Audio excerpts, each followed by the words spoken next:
বন্ধু বান্ধৱীসকল মই আলপনা স্বাগতম সকলোকে আজি মই এই বাৰিষা সিজনত বাগিচা শুৱনি কৰা ফুল এজোপাৰ যতন আৰু প্ৰতিপালনৰ বিষয় লৈ আহিছোঁ তেনে আহক ভিডিঅ'টো আৰম্ভ কৰোঁ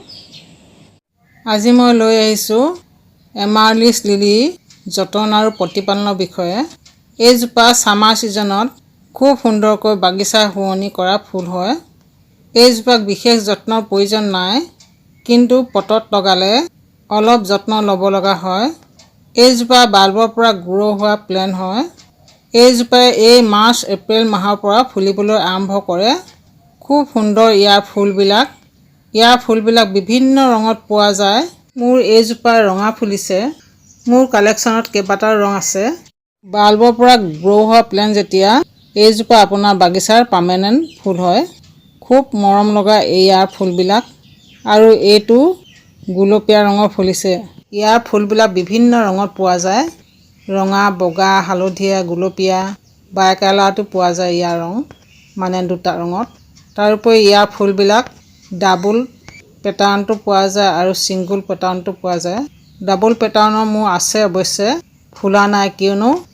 বাল্বটো পুৰঠ বাল্ব নহয় পুৰঠ বাল্বছৰ পৰাহে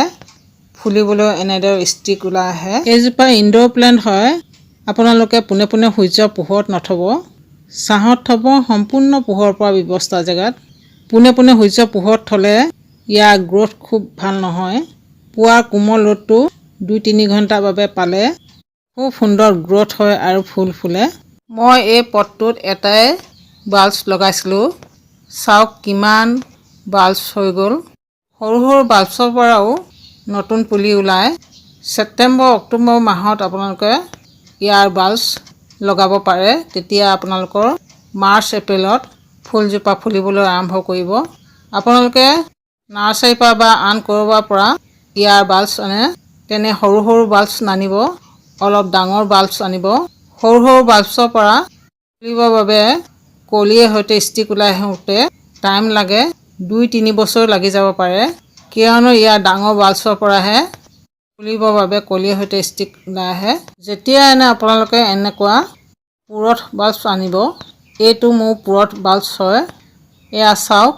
এই পুৰঠ বাল্বছটোৰ পৰাহে ফুলিবৰ বাবে এনেদৰে ষ্টিক ওলাই আহিছে কলিয়ে সৈতে আৰু ফুল ফুলি আছে যদি এনেদৰে ফুলিবলৈ লাগে আপোনালোকৰ এমাৰলিছ লিলিবিলাক তেনেহ'লে আপোনালোকে যেতিয়াই নাৰ্চাৰীৰ পৰা আনে পুৰঠ বাল্বছ আনিব এইটো নহয় যে পুৰঠ বাল্বছৰ পৰা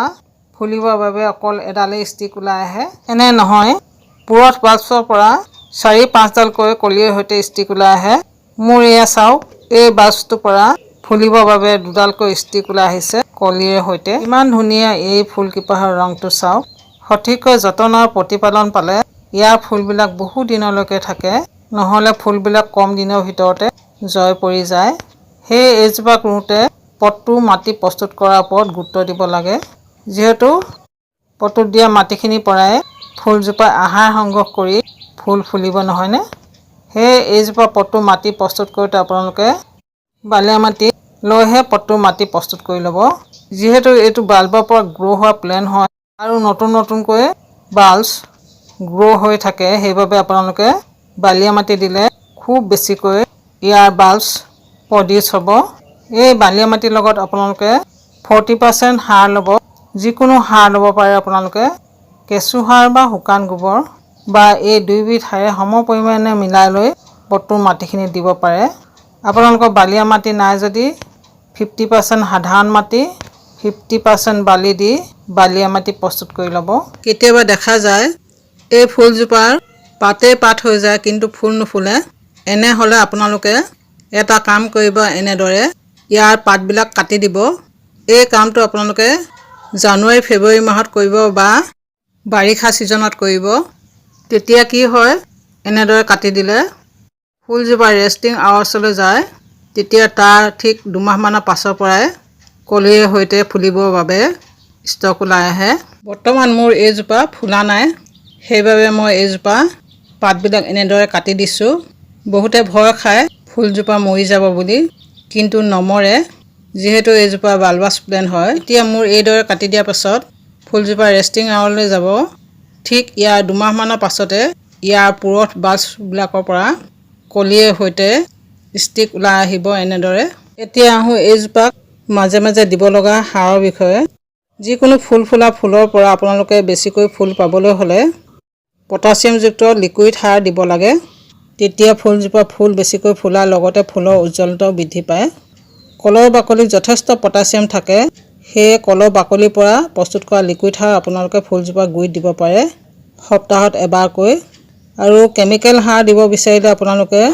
পটাছ দিব পাৰে। পটাছ আধা চামুচ 1 লিটাৰ পানীত গোটেই ৰাতি তিয়াই থৈ সেই পানী আপোনালোকে পুৱাৰ ভাগত বা গধূলি সময়ত দিব পাৰে। দিনৰ ভাগত এই সাৰ নিদিব আপোনালোকে, যিহেতু এইটো কেমিকেল সাৰ,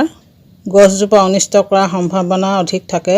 এই অৰ্গেনিক বা কেমিকেল সাৰবিলাক দিওঁতে আপোনালোকে পটটোৰ মাটিখিনিত আগতীয়াকৈ পানী দি নল'ব, তেতিয়াহে ফুলজোপাৰ শিপাবিলাকে আমি দিয়া সাৰখিনি ভালদৰে গ্ৰহণ কৰিব। এতিয়া আহোঁ এইজোপাক পানী দিয়াৰ বিষয়ৰ ওপৰত। উইণ্টাৰ ছিজন এইজোপাৰ ডমিনেশ্যন পিৰিয়ড হয়, সেইবাবে আপোনালোকে উইণ্টাৰ ছিজনত এইজোপাক বেছিকৈ পানী দিয়াৰ প্ৰয়োজন নাই। 15 দিনৰ মূৰে মূৰে পানী দিলেও হয়। কিন্তু ছামাৰ ছিজনত আপোনালোকে পটটোৰ মাটিখিনি অলপকৈ সেমেকাই থ'ব, কিয়নো এইটো ছিজন ইয়াৰ গ্ৰ'য়িং পিৰিয়ড হয়। ফুলিবৰ বাবে কলিয়ে সৈতে ষ্টক ওলাই আহে। তাৰোপৰি নতুন নতুন বাল্বছ প্ৰডিউচ হয়। সেই ফুলবিলাক বেছি দিনলৈ ফুলিবৰ বাবে আপোনালোকে পটটোৰ মাটি অলপকৈ সেমেকাই থ'ব আৰু যেতিয়াই পানী দিয়ে ভৰপূৰকৈ দিব, পটটো ড্ৰেনেজ হ'লেদি পানী ওলাই যোৱাকৈ। এইজোপাতে নহয়, যিকোনো ফুলত আপোনালোকে পানী দিলে পটটোৰ তলৰ মাটি ভালদৰে তিতাকৈ দিব, তেতিয়াহে ফুলবিলাকে পটটোত দিয়ে আমি সাৰবিলাক ভালদৰে গ্ৰহণ কৰিব পাৰিব ইয়াৰ শিপাবিলাকে। অ'কে ফ্ৰেণ্ডছ, আজিলৈ আহোঁ। এয়াই হ'ল এমাৰাল্ড লিলিৰ যতন আৰু প্ৰতিপালনৰ বিষয়ে। ভিডিঅ'টি শেষলৈকে চোৱাৰ বাবে ধন্যবাদ।